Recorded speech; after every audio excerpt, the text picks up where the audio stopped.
우리 말씀 함께 합독하겠습니다. 오늘 말씀 9절에서 13절까지 말씀 같이 읽습니다. 그러므로 너희는 이렇게 기도하라. 하늘에 계신 우리 아버지여, 이름이 거룩히 여김을 받으시오며 나라가 임하시오며 뜻이 하늘에서 이루어진 것 같이 땅에서도 이루어지이다. 오늘 우리에게 일용할 양식을 주시옵고 우리가 우리에게 죄 지은 자를 사하여 준 것 같이 우리 죄를 사하여 주시옵고 우리를 시험에 들게 하지 마시옵고 다만 악에서 구하시옵소서. 나라와 권세와 영광이 아버지께 영원히 있사옵나이다. 아멘. 오늘 우리가 이 기도를 할 수 있다는 것이 은혜인 것을 믿습니다. 주님께서 이 땅을 살아가며 하나님의 백성들에게 주신 이 귀한 인생의 나침반, 영성의 나침반, 바로 이 주기도문은 이 주기도문을 따라 기도하고 살아갈 때 우리의 삶을 온전히 하나님의 자녀로서 어떻게 살아가야 될지 안내하는 안내자가 되어줄 것을 믿습니다. 계속해서 우리가 이 주기도문의 하나하나를 살펴보고 있는데, 지난주 우리가 우리에게 죄 지은 자를 사하여 준 것 같이 우리 죄를 사하여 주시옵고에 대해서 함께 살펴보았습니다. 우리가 우리에게 죄 지은 자를 사하여 준 것 같이 우리 죄를 사하여 주십시오. 이 기도는 노력한 만큼, 내가 누군가를 용서한 만큼 용서해 주세요 라고 하는 인정을 받기 위한 기도이거나, 또는 내가 죄를 지었으니 하나님 나를 심판해 주세요 라고 하는 심판대 앞에 서는 것이 아니라고 했습니다. 오히려 이미 용서받은 자가, 하나님의 은혜로 용서받은 자가 그 사랑과 회복의 하나님 앞에 나아가는 복된 기도인 줄로 믿습니다.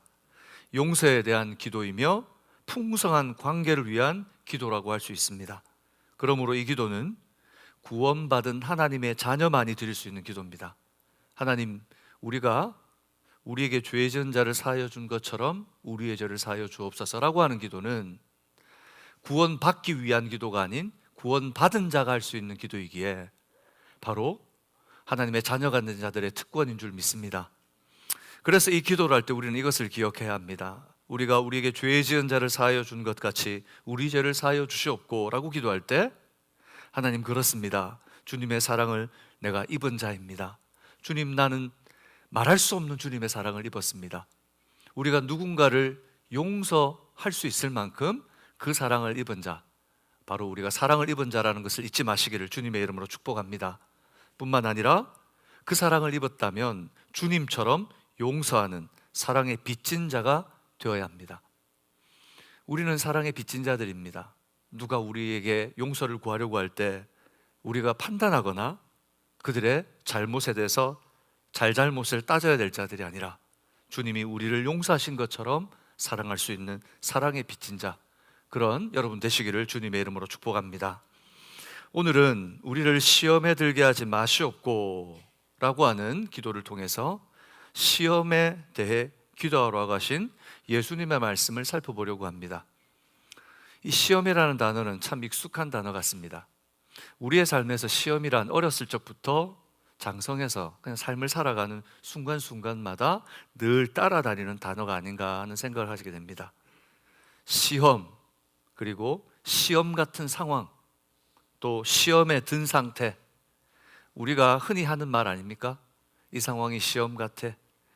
내 마음이 시험이 들었어. 시험. 우리 일상에서 경험하는 수많은 일들의 나열입니다.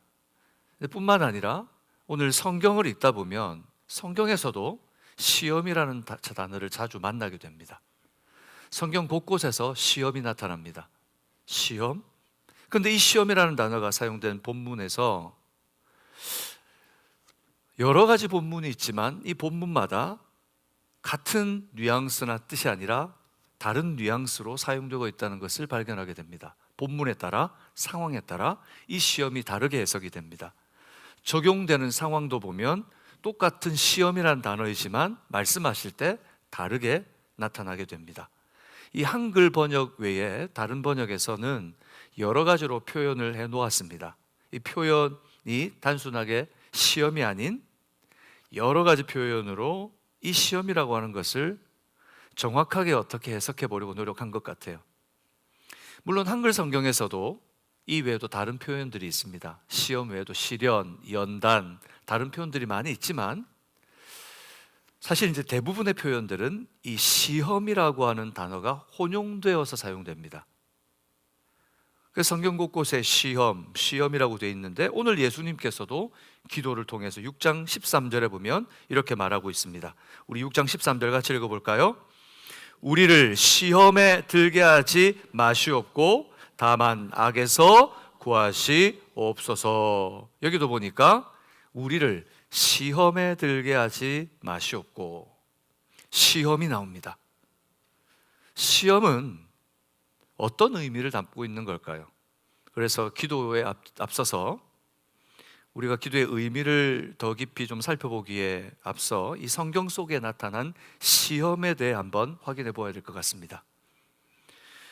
크게 이 시험을 두 가지로 해석할 수 있을 것 같아요. 첫 번째는 연단의 의미로 사용하신 것이 있습니다. 두 번째는 파괴의 의미로 사용되어 있습니다. 연단의 의미로 사용되는가, 파괴의 의미로 사용되는가, 크게 두 가지로 살펴볼 수 있을 것 같은데, 첫 번째 이 연단의 의미, 이 긍정적 의미에서 연단의 의미는 시험, 즉 테스트라고 하는 성격을 가지고 있습니다. 시험은 긍정적 의미에서는 테스트. 그래서 구약에서 하나님께서는 시험하시는 하나님으로 가끔 등장하십니다. 모든 순간에 시험을 하시지 않지만 나타나셔서 시험을 하십니다. 그래서 그 시험을 통해서 하나님의 사람들이 성장하고 성숙하도록 해가시는 것 같아요. 창세기 22장에 보면 아브라함을 하나님께서 찾아가서 만나세요. 아브라함은 100년 가까이, 아니 100년이죠. 100년을 기다려 귀한 아들을 얻었습니다. 그 아들의 이름이 뭐죠? 바로 이삭입니다. 얼마나 귀했겠습니까? 100년을 기다렸습니다. 그 아들을 태어났을 때 벌써 100세. 아유, 내가 어떻게 이제 몇 살을 살지? 몇 세를 더 살지? 내가 살아봤자 그게 아니라 이 아들 이삭을 놓고 얼마나 꿈꿨을까요? 내가 지금부터 이 아들과 함께, 그리고 어떤 일이 벌어질까? 어떤 기쁨이 생길까? 아마 아브라함은 이 아들을 놓고 난 이후에 남은 여생에 대해 내가 언제 하나님 부름받지가 아니라 하나님 이 아들과 함께 어떤 축복을 주실까를 늘 그렸을 겁니다. 그런데 하나님께서 찾아오셨습니다. 그리고 아들을 제물로 드리라는 상상하기도 힘든 명령을 내립니다. 네 아들을 제물로 드리라. 그래서 창세기 22장 1절에 보면 하나님이 분명히 말씀하세요. 하나님이 아브라함을 시험하시려고 부르시되. 왜 이렇게 말씀하셨는가? 무엇을 하시려고요? 시험하시려고. 하나님께서 아브라함을 시험하시려고 부르셔서 그 아들 이삭을 제물로 바치라고 이야기합니다. 그때 이삭의 나이가 이제 청소년 정도, 이제 고등학생 정도가 됐어요. 이 아이를 제물로 바치라니, 이것은 시험이었습니다. 22장 1절에 보면 이렇게 기록되어 있습니다. 하나님이 아브라함을 시험하시려고 부르시되, 이 시험은 바로 테스트의 성격을 가지고 있다는 겁니다. 동일하게도 하나님, 이 아브라함을 통해서 언약을 주신 백성이 있습니다. 그게 누구죠? 바로 이스라엘 백성입니다. 하늘의 별처럼 바다의 모래처럼 내가 네 자손을 통해 많게 해주겠다. 그런데 이 자손이 430년 동안 종살이를 하게 될 거고 마침내 자유를 얻게 될 거다. 하나님께서 아브라함에 그 약속을 해주셨어요. 그리고 그 약속처럼 하나님의 백성들을 하나님께서 그 고통 가운데 있을 때 끌어내어 주십니다. 이스라엘 백성들이 그들이 포갑을 당하고 종살이 하던 바로 애굽에서 구해내셨을 때에 하나님은 그들을 광야로 인도하십니다. 광야는 그들에게 힘든 곳이었습니다. 오히려 종으로 있을 때보다 더 힘겹고 어려웠습니다. 그래서 광야를 지날 때마다 그들은 뭐라고 얘기합니까? 왜 우리를 이곳으로 인도해 내어서 그냥 애굽에서 죽게 내버려 두지 이곳까지 끌어내어 죽게 하느냐? 그곳에는 고기 가마 옆에서 고기도 구워 먹고 거기서는 편안한 잠자리도 있었는데 왜 이곳 광야로 인도해냈냐고 계속해서 타박하고 모세를 향해 대적했습니다. 하나님께서는 왜 그들을 굳이 약속하시고 은혜 가운데 그 애굽을 벌하시면서 이끌어내신 하나님께서 광야로 인도하여 가신 걸까요? 바로 그들을 시험하시기 위해서입니다. 하나님께서는 그들을 시험을 통해 그들이 정말 하나님의 백성이 준비되어 있을지, 아니면 그들을 잘못 선택한 것인지, 아니 더 깊이는 그들을 하나님의 백성으로 삼기 위해 시험하려고 하시는 겁니다. 하나님은 이렇게 하나님의 백성을 시험하십니다. 그리고 이 시험은 테스트의 성격을 가지고 있습니다. 시험을 통해 자기 백성을 더 성숙시키고 온전시키게 하는 거죠. 아마 여러분들도 신앙을 살아가다 보면 이 시험들을 당할 거예요. 시험을 만나게 될 겁니다. 문제는 이 시험이 어디로부터 온 거인지 분별하지 못한다는 게 문제입니다. 하나님이 주신 것인지 아니면 다른 존재가 준 것인지 분별해야 되는데 분별하지 못함으로 결국은 이 시험을 제대로 통과하지 못하고 사용하지 못하고 그냥 흘려보낸다는 것입니다. 저는 여러분들이 하나님께서 주시는 시험 앞에서 아름답게 연단되시기를 주님의 이름으로 축복합니다. 아브라함의 사건을 봅시다. 아브라함은 하나님께서 그에게 이삭을 드리라고 했습니다. 아브라함은 하나님 앞에 그 말씀에 순종해서 아들을 데리고 새벽 일찍이 사라에게 말도 하지 않고 자기 아들을 데리고 종들과 함께 떠납니다. 그리고 그 산에서 그를 죽이려고 합니다.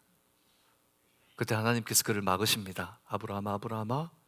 그리고 준비해둔 순양을 대신하여 제물로 드리게 하시죠. 그리고 창세기 22장 12절 이렇게 말씀하십니다. 같이 읽을까요? 사자가 이르되 그 아이에게 내 손을 대지 말라. 그에게 아무 일도 하지 말라. 내가 내 아들 내 독자까지도 내게 아끼지 아니하였으니 뭐라고 하십니까? 내가 이제야 내가 하나님을 경외하는 줄을 아노라. 하나님께서 왜 이삭을 드리라고 했습니까? 하나님께서 그의 믿음을 시험하셨습니다. 그를 무너뜨리려고 하는 것이 아니라, 그 아들 이삭을 빼앗으려고 하는 것이 아니라 하나님께서 그의 시험을 통해 믿음의 조상으로 세우시려는 깊은 하나님의 마음이 바로 이 시험 속에 담겨져 있는 겁니다. 그렇다면 이스라엘 백성들을 왜 광야로 인도하셔서 시험하셨을까요? 신명기 8장 2절에서 3절에 보면 그 의미가 나타나 있습니다. 2절에 보니 이렇게 기록됩니다. 내 하나님 여호와께서 이 40년 동안에 내게 광야길을 걷게 하신 것을 기억하라. 이는 너를 낮추시며 너를 시험하사 내 마음이 어떠한지 그 명령을 지키는지 지키지 않는지 알려 하심이라. 우리 3절 읽을까요? 너를 낮추시며 너를 줄이게 하시며 또 너도 알지 못하며 내 조상도 알지 못하던 만나를 내게 먹이신 것은 사람이 떡으로만 사는 것이 아니요 여호와의 입에서 나오는 모든 말씀으로 사는 줄을 내가 알게 하려 하심이니라. 그렇습니다. 그들을 왜 광야로 인도하셨습니까? 왜 그들을 낮추시고 줄이게 하시고 상상도 경험해보지도 못한 그런 일들을 경험하게 하셨습니까? 사람이 떡으로 사는 것이 아니고 하나님의 말씀으로 산다는 것을 그들에게 교훈하셔서 가르치시고 이 연단을 통해 믿음을 온전케 하시려는 하나님의 목적이 있음을 발견하게 됩니다. 우리에게 하나님이 시험을 주시는 것은 바로 이 시험을 통해 이러한 결과, 이러한 온전함을 이루기 위해서입니다. 그래서 이 테스트의 의미를 가진 시험은 로마서 5장 3절과 4절의 말씀처럼 환난 중에 즐거워하며 하나님 앞에 믿음으로 순종한 이들은 이 환난을 통해 인내가 연단은 소망을 이루게 하시는 역사를 맛보게 하시기 위해서입니다. 이 인내를 통해 연단을 통해 소망을 가지고 우리를 강건하게 준비시켜서 하나님의 선한 일을 감당할 수 있는 하나님의 친백성, 성숙한 자녀들이 되게 하시려는 것이 하나님의 목적입니다. 그리고 마침내 이 모든 일을 마치게 될 때 하나님께서는 그 일을 잘 감당한 자들에게 준비하신 복을 누리게 하실 줄로 믿습니다. 여러분들이 바로 이런 복을 누리시는 여러분 되시기 바랍니다. 두 번째로, 이 테스트는 부정적인 의미에서 파괴를 의미하는 시험, temptation이라고 하는 이 유혹의 성격을 가지고 있습니다. 요한일서 2장 15절에서 16절에 보면 이렇게 말씀합니다. 이 세상이나 세상에 있는 것들을 사랑하지 마라. 누구든지 이 세상을 사랑하면 아버지의 사랑이 그 안에 있지 아니하나니라고 말합니다. 세상이나 세상에 있는 것들 사랑하지 말라시는 거예요.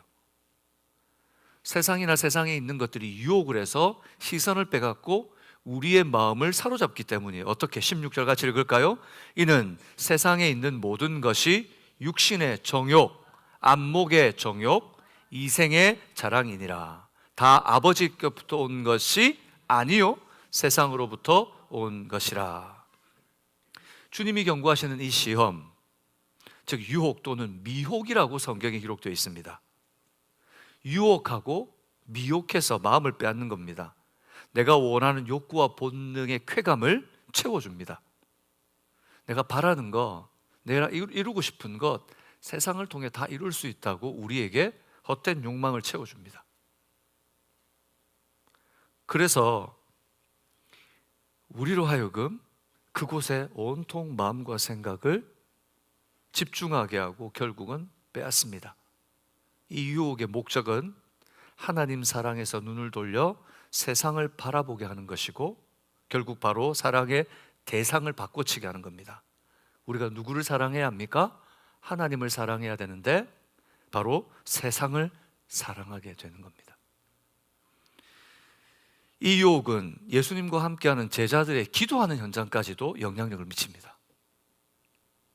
마태복음 26장에 보면 예수님의 제자들이 예수님과 함께 겟세마네 동산에 가십니다. 예수님이 십자가의 고난을 앞두고 기도하고 계실 때 제자들에게 깨어 기도하라고 하셨어요. 근데 기도를 마치고 다시 가보았더니 다 잠들어 있어요. 베드로를 보시며 말씀합니다. 너희가 나와 함께 1시간도 이렇게 깨어 있을 수 없더냐. 그러시면서 41절 이렇게 말씀합니다. 같이 읽을까요? 시험에 들지 않게 깨어 기도하라.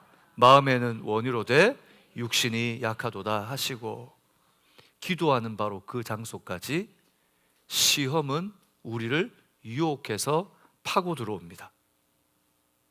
이 유혹이 어떤 것이냐, 얼마나 이 유혹은 위험한 것인가, 이 솔로몬은 이 잠언을 통해 말합니다. 자신이 젊었을 적 하나님의 말씀을 버리고 육체의 욕심에 빠져 우상을 섬기며 하나님께 순종하지 않고 살았던 자신의 옛삶을 돌아보며 내 아들은 다시는 그런 길을 걷지 않으려고 잠언을 통해 교훈을 남겼습니다. 특별히 음녀에게 이끌려가는 삶으로 표현하면서 경고합니다. 음녀에게 유혹된 자, 바로 이 유혹의 결말이 어떤 것인지 말하는데 잠언 7장 21절에서 22절까지 말씀 같이 읽겠습니다. 시작. 여러 가지 고운 말로 유혹하며 입술에 호리는 말로 꿰므로 젊은이가 곧 그를 따랐으니 어떻게? 소가 도수장으로 가는 것 같고 미련한 자가 벌을 받으려고 쇠사슬에 매이러 가는 것과 같도다. 여러분, 소가 도수장에 끌려갈 때 어떻습니까? 이 미련한 자가 자기에게 지금 어떤 결과가 있는지도 모르고 붙들려 갈 때 그 결말을 훤히 보는 사람들은 어떻습니까? 짐승들이 위험이 있는 줄도 알면서도 먹이를 주면 위험이 있음을 직감하면서도 그 먹이 때문에 그 위험 속으로 달려 들어갑니다. 그런데 유혹에 이끌려, 음녀의 유혹에 이끌려 그 속으로 들어가는 모습이 바로 이 소가 도수장으로 이끌려가는 것과 같고 벌을 받으려고 쇠사슬을 매러 가는 것 모양과 똑같다는 것입니다. 이 시험, 이 temptation, 이 두 번째 이 부정적인 의미에서 이 시험은 파괴적인 것입니다. 결국 시험이라고 사용되는 이 유혹은 달콤한 사탕 같지만 비교할 수 없는 대가를 지불하고 우리를 무너지게 하는 함정과도 같은 것이라는 겁니다. 오늘 성경 곳곳에 나와 있는 이 시험은 이렇게 두 가지 의미, 긍정적인 의미에서 테스트와 부정적인 의미에서 템테이션이라고 하는 이 유혹의 의미를 담고 있습니다. 그러면 오늘 예수님께서 시험에 들게 하지 마시옵고라고 가르치는 기도에서는 어떤 시험의 의미를 말씀하는 걸까요? 짐작하셨죠? 어떤 걸까요? 유혹의 의미겠죠, 그렇죠? 바로 파괴를 의미하는 유혹, 이 템테이션, 세상과 죄의 유혹의 함정에서 구해달라고 기도하라는 것입니다. 여러분, 우리가 이 세상의 함정에서 이 파괴적인 것으로부터 구원을 얻을 수 있는 한 가지 유일한 방법은 기도밖에 없는 줄로 믿습니다. 아멘이십니까? 기도해야 합니다. 그렇다면 이 기도 모임에 담고 있는, 이 기도의 의미에 담고 있는 교훈은 무엇일까요? 너희가 시험에 빠지지 않기 위해 기도해라 하시는 이 말씀 속에는 어떤 의미를 담고 있습니까? 첫 번째는 육신을 입고 이 땅을 사는 동안 시험은 피할 수 없다는 겁니다. 육신을 입고 이 땅을 살아가는 동안 시험은 피할 수 없다. 예수님께서 이 오실 이 영광스러운 길을 준비하던 사람이 있었습니다. 그 사람의 이름 바로 세례 요한입니다. 세례 요한은 누가복음에 보면 예수님보다 더 앞서 6개월 전에 바로 태 속에 있었던 사촌형이죠. 마리아가 이 사가랴 집에 왔을 때 그 태중에서 이 세례 요한은 뛰어놀았습니다. 예수님이 온 것을 알고, 그리고 그가 자랐을 때, 청소년 시기가 되었을 때 이 사명을 알고 광야로가 영성을 쌓습니다. 아마 이 시대에 세례 요한이 이곳에 있다면 대단한 영성가였을 겁니다. 이 영성을 가진 선지자, 바로 세례 요한이었습니다. 이 요한은 당시에 이 위세가 대단했던 바리새인들, 사두개인들, 이 대제사장들이 세례 준다고 왔을 때에 누구도 감히 말할 수 없는, 범접할 수 없는 권세를 가진 그들에게 독사의 자식들이라고 여러분 말을 퍼부었던 사람이 바로 이 세례 요한입니다. 그들의 죄를 지적하고 선포할 만큼 담대함을 가졌던 인물이죠. 그런데 어떤 일이 벌어졌습니까? 헤롯 안디바가 자신의 결혼 문제에 대해서 잘못을 직고했을 때 세례 요한을 감옥에 가둬버렸습니다. 그때 이 요한의 마음에도 시험이 찾아왔던 것 같습니다. 얼마나 갇혀있는지 모르지만 그가 갇혀있을 동안 그냥 옥에 가다만 놨을까요? 어떤 어려움이 있었을까요?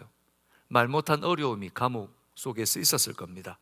그리고 그 시간을 지나며 이 요한의 마음에 시험이 찾아왔습니다. 예수님께 의심이 들어서 묻습니다. 제자들을 보내어서, 요한이 옥에서 제자들을 보내서 오실 메시아가 당신 맞습니까? 진짜 당신이 메시아입니까? 옥에 있으면서 의심이 드는 거예요. 내가 이 모양, 이 상황인데 왜 가만히 있지? 우리가 다시 다른 메시아를 기다려야 합니까? 우리가 이 요한의 기사를 읽으면서 사실 좀 놀랍니다. 요한이 이런 의심을 했다고? 아니, 이건 의심의 말이 아닐 거야. 다른 표현일 거야. 그냥 다르게 해석하고 싶습니다. 그러나 요한은 의심이 들었습니다. 이렇게 의심은 이 땅에 사는 누구도 피해갈 수 없습니다. 제자들도 시험을 피하지 못했습니다.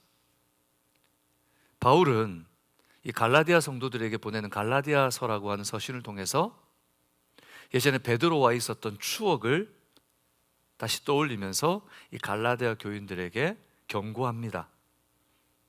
이 안디옥 교회에서 있었던 사건입니다. 안디옥 교회가 선교로 하나님께서 그들에게 은혜를 베푸시고, 그리고 그의 회개하고 돌이키고 성령 받는 일이 있었습니다. 예루살렘 교회에서 그 상황을 알기 위해서 야고보가 사람들을 급파합니다. 그리고 그 유대인들이 왔을 때 게바, 이 베드로가 같이 이방인들과 식사를 하다가 유대에서 온 그 사람들이 왔다는 소식을 듣고 등을 돌리고 그 사람들과 식사를 멈춥니다. 여러분, 같이 밥 먹다가 베드로, 이 리더가 등을 돌리고 그 사람들 갑자기 떠나버렸을 때 같이 식사를 하던 이 형제들의 마음이 어땠을까요? 오늘 이런 시험들은 끊임없이 우리의 삶에 찾아온다는 겁니다. 뿐만이 아닙니다. 예수님도 시험을 받았습니다. 예수님께서 세례 요한에게 요단강에서 세례를 받으신 이후에 성령에 이끌려서 광야로 시험 받기 위해 끌려가십니다. 그리고 그 광야에서 시험을 받으시는데 마태복음 4장 1절 같이 읽어볼까요? 그때에 예수께서 성령에게 이끌려 마귀에게 시험을 받으러 광야로 가사. 누구에게 시험 받는다고요? 예수님께 시험 받고 계십니다. 예수님은 바로 조금 전까지만 해도 성부 하나님이 너는 내 사랑하는 아들이라 성령이 비둘기같이 내리시고 사람들 앞에서 세례를 받으셨습니다. 그런데 성령에게 이끌려 가신 곳은 어디였습니까? 광야에서 바로 시험을 받는 장소였습니다. 40일 동안 줄이셨습니다. 그 광야에서, 그 험한 곳에서 먹지 못하고 입지 못하고 보호받지 못하며 있을 그때에 마귀가 시험을 합니다. 3절에 보니, 2절에 보니 이렇게 말합니다. 같이 읽어볼까요? 40일을 밤낮으로 금식 줄이신지라. 3절 제가 읽겠습니다. 시험하는 자가 예수께 와서 이르되 내가 만일 하나님의 아들이거든 명하여 이 돌들로 떡덩이가 되게 하라. 줄이고 있는 예수님에게 돌들이 떡덩이가 되게 하라 하며 시험합니다. 대담합니다. 대단합니다. 예수님까지도 시험에 빠뜨리려고 합니다. 그리고 겟세마네 동산에서 예수님께서 기도하시며 십자가에 대해 고민하시고 죽게 되었다고 할 그때에도 예수님의 마음은 그 시험에 빠지지 않기 위하여 하나님 그 아버지 앞에 기도하고 있는 겁니다. 십자가를 져야 하는 바로 그 현장에서도 육신을 입은 예수님에게 시험은 피할 수 없는 것이었을 겁니다. 예수님조차도 이 땅에 있으면서 시험을 피할 수 없었습니다. 여러분, 하물며 우리이겠습니까? 하물며 우리이겠습니까? 육신을 입고 이 땅을 살아가는 동안 시험은 피할 수 없습니다. 그런데 우리는 그렇게 기도하죠. 하나님, 이 모든 문제들 나한테서 다 제거해 주십시오. 나는 시험 받지 않게 해주십시오. 어려움 당하게 해주지 마십시오. 그런데 예수님께서 오늘 가르치는 기도 속에도 보니까 시험을 없애달라고 기도해라 말씀하지 않고 뭐라고 얘기했습니까?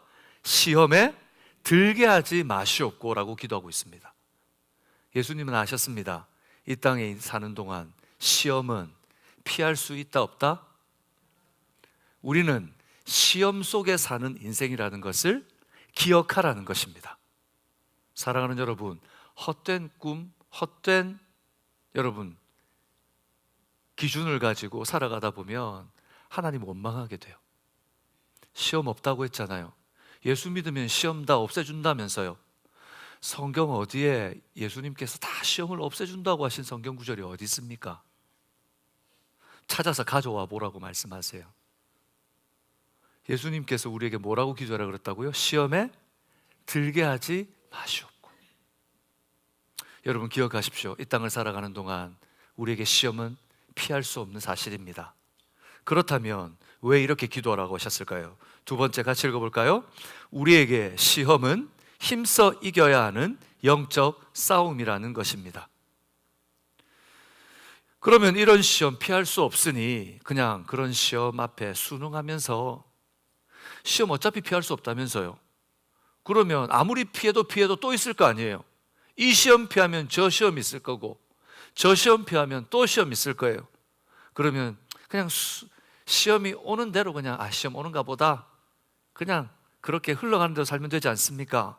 피할 수 없는 운명이라고 받아들여야 합니까? 아니죠. 그러면 예수님께서 기도하라고 하지 않았겠죠. 그렇게 순응하며 받아들이라고 했다면 주님께서 시험에 들게 하지 마시옵고라고 기도하라고 조차도 말하지 않으셨겠죠. 주님께서 오늘 기도하라고 하시는 것은 시험에 맞서라는 것입니다. 그 시험이 올 때, 시험은 우리 속에 늘 있지만 그 어떤 시험 앞에 순응하거나 운명으로 받아들이지 말고 시험과 맞서 싸우라는 것입니다. 왜 그렇습니까? 이 시험, 유혹은 우리의 구원의 문제를 의심하게 만들고 우리를 하나님의 백성으로부터 끌어내리려고 하는 악한 전략이 숨어 있기 때문입니다. 아무리 작은 유혹도 세상 속에 사람 관계 속에 어떤 사건 속에 당하는 조그만 유혹도 결국은 이것이 우리 속으로 들어와서 이 조그만 것이 눈덩이처럼 커져서는 우리의 구원의 문제를 흔들어 놓습니다. 마태복음 24장에는 예수님께서 이렇게 말씀합니다. 4절과 5절 말씀 같이 읽겠습니다. 예수께서 대답하여 이르시되 너희가 사람의 미혹을 받지 않도록 주의하라. 많은 사람이 내 이름으로 와서 이르되 나는 그리스도라 하여 많은 사람을 미혹하리라. 이 미혹이 뭡니까? 바로 유혹입니다. 유혹. 아름답게 치장하고 포장해가지고 마치 그럴싸하게 우리의 시선을 빼앗고 우리에게 정말 맞는 것처럼, 그렇게 사는 게 맞는 것처럼 우리에게 인식시켜 줍니다. 우리는 살아가면서 세상 속에 수많은 사람들이 지금 이 현세를 살아가며 이 모습에 빠져 있는 것을 보게 됩니다. 어떻게 저런 인격을 가진 분이, 저런 학식을 가진 분이 이단에 빠질 수 있을까? 우리는 주변에 있는 생각지도 못하는 많은 사람들이 이단에 빠져 있고 그것을 신앙이라고 생각하며 살아가는 사람들을 봅니다. 어떻게 저럴 수 있을까? 저런 일이 일어날 수 있지? 일어날 수 있습니다. 왜요? 그들은 이미 그 마음이 세상에 젖어 있었기 때문입니다. 조그만 모든 것들이 그 속에 밀려 들어와 조그만 유혹들이었지만 그 세상의 유혹에 이미 빠져 있었기에 이 영적인 유혹도 쉽게 빠지게 되는 겁니다. 이 악한 세력들은 우리에게 주신 이 영광스러운 구원으로부터 우리를 끊임없이 이렇게 유혹합니다. 그래서 우리가 살아가는 이 세상은 이 지뢰밭과 같습니다. 곳곳에 시험이 숨겨져 있습니다. 우리가 알고 있는 지상에 남은 여러분 분단 국가주, 우리 조국은 아마 유일한 국가일 겁니다. 그래서 그 경계를 서기 위한 휴전선 인근에 가면 그 통문을 통과해서 이제 그 비무장지대를 가게 될 요량이면 그 주변에 모두 지뢰밭입니다. 그 넓은 아름다운 밭이 다 지뢰밭이에요. 근데 그 곳을 통과하려면 단 한 곳, 지뢰를 제거하고 길을 터놓고 표시한 바로 그 길 아니고서 어떤 곳이라도 들어가면 지뢰를 밟고 다리가 날아가고 몸이 두동강 나게 되고 생명을 잃게 되는 끔찍한 일을 만나게 됩니다. 우리는 세상 속에서 세상이 주는 이 유혹, 우리 곳곳에 숨겨져 있습니다. 근데 문제는 우리가 어디에 이 지뢰가 숨겨져 있는지 모른다는 거예요. 그렇기 때문에 곳곳을 좋은 줄 알고 찾아가 움켜쥐는 모든 사건과 사람들 그리고 상황 속에서 우리는 시험을 만나게 됩니다. 특별히 디모데전서에서는 대표적으로 물질적 유혹에 대해서 말씀하시는데 돈을 사랑하는 것이 일만하게 뿌리라는 거예요. 돈을 사랑하는 것이 일반하게 뿌리라는 거죠. 여러분 여기 돈 안 좋아하시는 분 계십니까? 돈 필요 없는 분 계십니까? 필요 없으면 여기 갖다 주세요. 여기 돈 필요 없고 돈 안 좋아하시는 분 누가 있습니까? 그런데 사랑하는 것과 그것이 필요한 것은 다른 것입니다. 오늘 성경은 뭐라고 얘기하느냐? 돈을 사랑함이 일만 악의 뿌리가 된다는 거예요. 우리 삶에 항상 있는 바로 이 작은 문제, 돈 문제, 이것이 결국은 어떤 일만 악의 뿌리가 되는가? 이것을 탐하는 자는 미혹을 받아 믿음에서 떠난다는 거예요. 이 돈 문제가 결국은 무엇을 떠나게 한다? 하나님을 떠나게 하고 구원을 버리고 세상 속으로 가게 한다는 거예요. 사랑하는 여러분, 돈 사랑하지 맙시다. 아멘? 돈 사랑하지 맙시다. 이 말의 의미를 깊이 묵상할 수 있길 바라요. 돈 사랑하지 맙시다. 이렇게 성경이 우리에게 유혹에 대해서 경고하시는 이유가 뭘까요? 왜 예수님은 미혹받지 말라 말씀하시고, 그리고 왜 오늘 바울은 너희가 이런 일만하게 유혹이 되는 바로 이것으로부터 싸워 이겨라고 말하는 걸까요? 예수님께서는 왜 기도하라고 하실까요? 바로 이것이 영적 싸움이기 때문입니다. 그래서 디모데전서 6장 11절과 12절은 이렇게 말합니다. 오직 너 하나님의 사람아, 같이 읽을까요? 이것을 피하고 의와 경건과 믿음과 사랑과 인내와 온유를 따르며 12절 믿음의 선한 싸움을 싸우라. 영생을 취하라. 이를 위하여 내가 부르심을 받았고 많은 증인 앞에서 믿음의 선한 싸움을 싸우시기 바랍니다. 여러분, 우리에게 시험은 곳곳에 있습니다. 지뢰밭 같습니다. 없는 곳이 없습니다. 그러나 그것을 순응하면서 이렇게 시험이 많은데 이거 해결하면 다음 시험이 또 올 텐데 아니 조금 걷다 보면 또 시험이 있을 텐데 믿음 생활을 해봤자 특별한 게 있어? 기도한다고 이 시험에 피해갈 수 있을까? 그게 아니라 그 믿음의 선한 싸움 싸우라고 우리를 보내어 준 줄로 믿습니다. 그 믿음의 선한 싸움을 싸우셔야 합니다. 너희가 이를 위하여 부르심을 받았느니라. 피할 수 없고 싸워야 하는 이 시험의 배경에는 우리 자신의 힘으로는 이길 수 없는 힘이 존재함을 우리가 인정해야 합니다. 맞습니다. 이 시험의 배경에는 우리가 이길 수 없는 존재가 있습니다. 다음 주 그 배후에 있는 존재에 대해 살펴보겠지만 바로 그 사단입니다. 우리를 악에서 구하여 주옵소서. 바로 그 사단입니다. 그 사단은 지금도 우는 사자와 같이 삼킬 하나님의 백성을 찾아다닙니다. 성경은 마귀가 우는 사자와 같이 삼킬 자를 찾아다니나니, 우리는 그렇게 생각합니다. 나는 아니겠지 라고 생각합니다.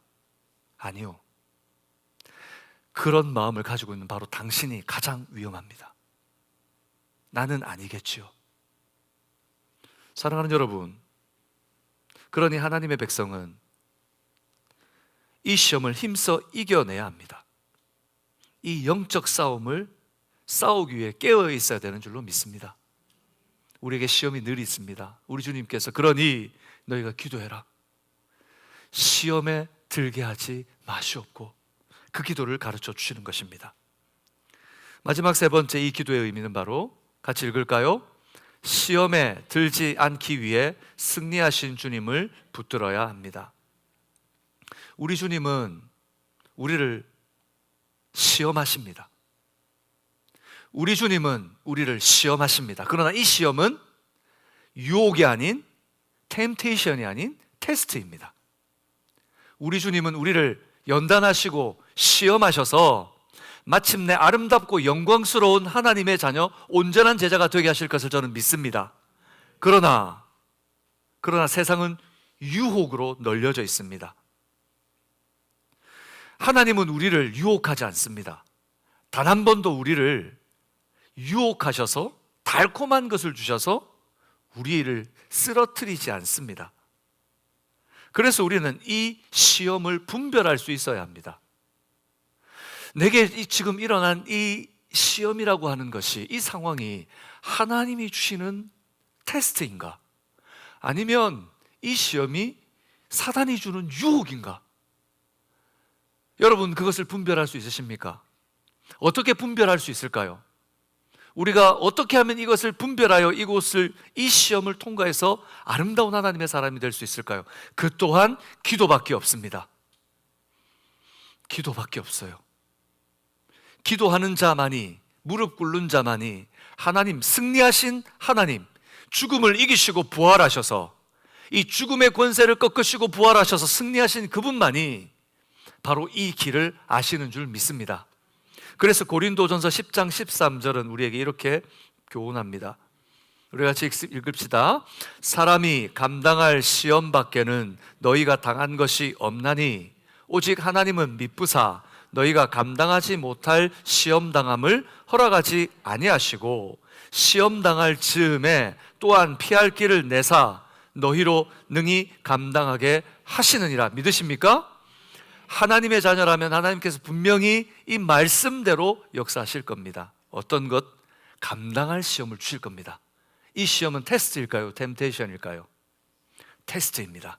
우리가 감당할 수 있는, 우리를 너무 잘 아시기에 우리 한 사람 한 사람 우리가 이 감당할 수 있는 시험을 당하도록 하실 겁니다. 그러나 감당하지 못할 시험이 올 때에, 유혹이 우리를 넘어뜨리려고 할 때에 허락하지 아니하실 줄로 믿습니다.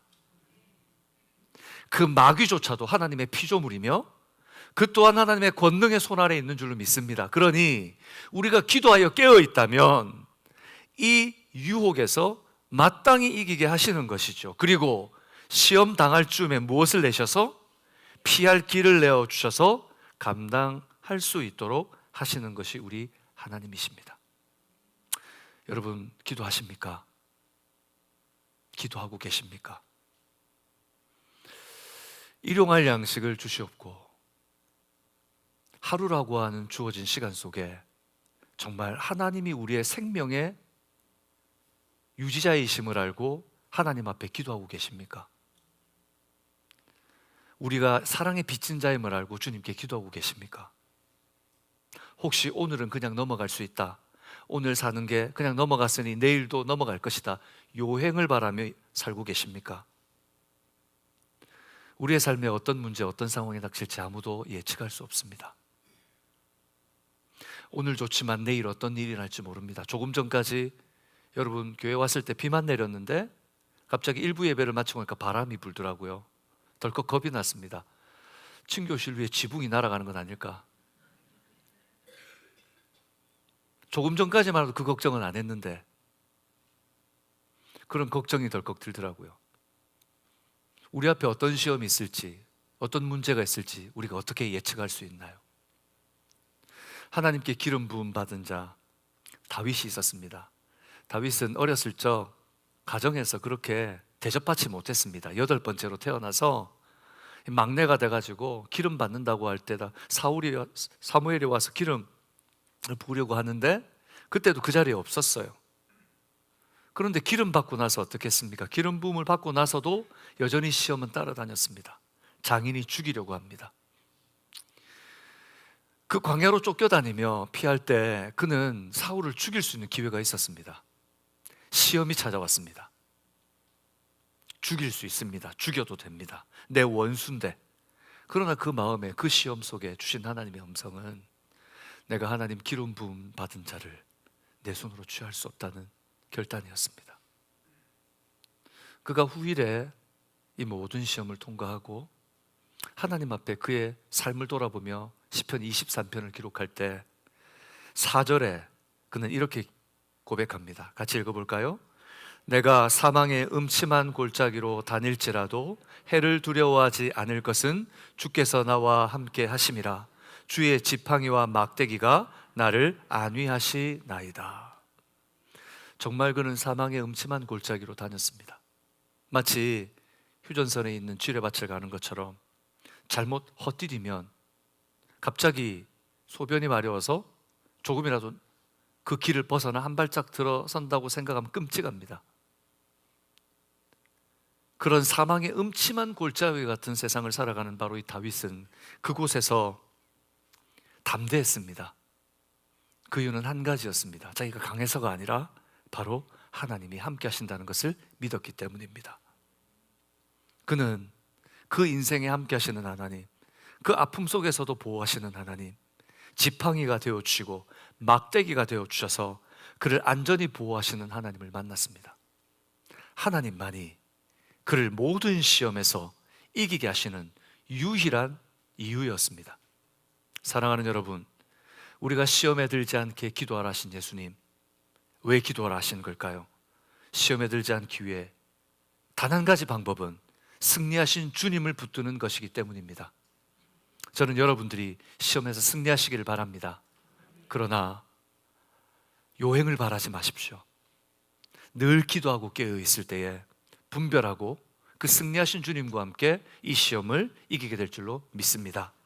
말씀을 맺겠습니다.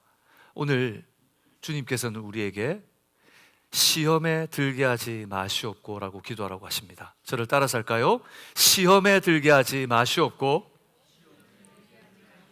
다시 시험에 들게 하지 마시옵고,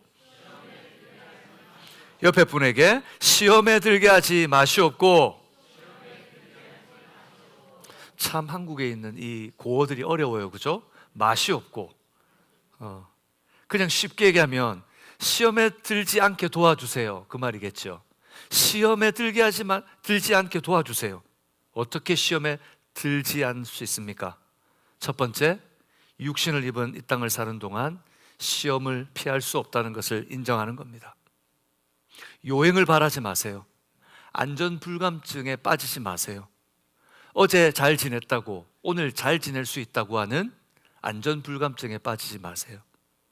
여러분, 육신을 입고 이 땅을 사는 동안 시험은 피할 수 있다 없다?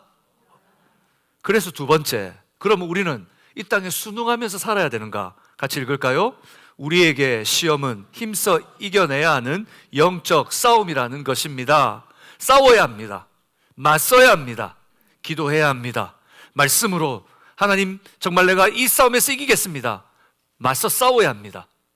이 맞서 싸우라는 게 나를 시험에 들게 하는 육적인 상대, 사람들을 보고 함께 육두문자 날리면서 막 붙들고 싸우라는 얘기가 아니라 믿음으로 싸워 이겨내라는 겁니다.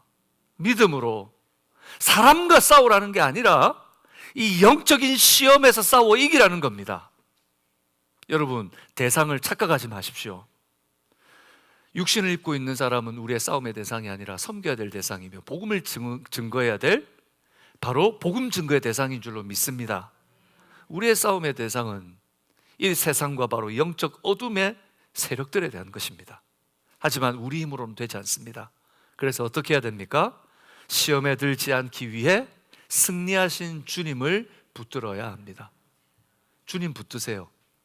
제발 주님 붙드세요. 제발 기도하세요.